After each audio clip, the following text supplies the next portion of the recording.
6 అయితే ఓపెన్ చేస్తున్నా.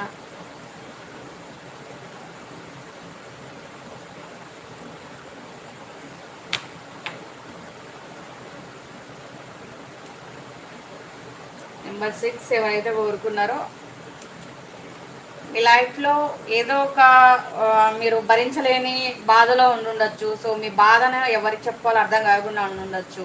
మీ బాధకు కారణమైన వాళ్ళని ఏం చేయకుండా ఉండుండొచ్చు. హ్యాపీగా ఉన్న మీ లైఫ్లో చెప్పుకోలేని బాధలు అయితే వచ్చి పడ్డాయి. వీటి నుంచి మీరు ఈ బాధల నుండి బయటపడాలని అయితే అనుకుంటా ఉన్నారు.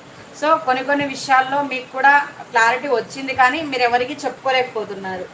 ఏమీ చెప్పుకోలేకపోతున్నారు. మీ బాధ ఏంటో అది మీకే తెలుసు. సో పైకి చూసే వాళ్ళు ఏమనుకుంటారంటే ఏమైందిలే, బాగుంది కదా, బాగున్నారు కదా, సో వీళ్ళకి ఏమైంది, వీళ్ళకి ఏం బాధలు ఉన్నాయి అన్నట్లు ఉంటారు. కానీ మీకు ఇక్కడ డెత్ కార్డ్ వచ్చింది అంటే మీరు పాతవన్నీ ఇంకా చాలు ఎండ్ చేసి ఏదో ఒక ట్రాన్స్ఫర్మేషన్ చేసుకోవాలన్నట్టుగా ఇక్కడ చూపిస్తుంది. సో మీది పాస్ట్ ఏదైతే ఉందో దాన్ని రిలీజ్ చేసేయండి.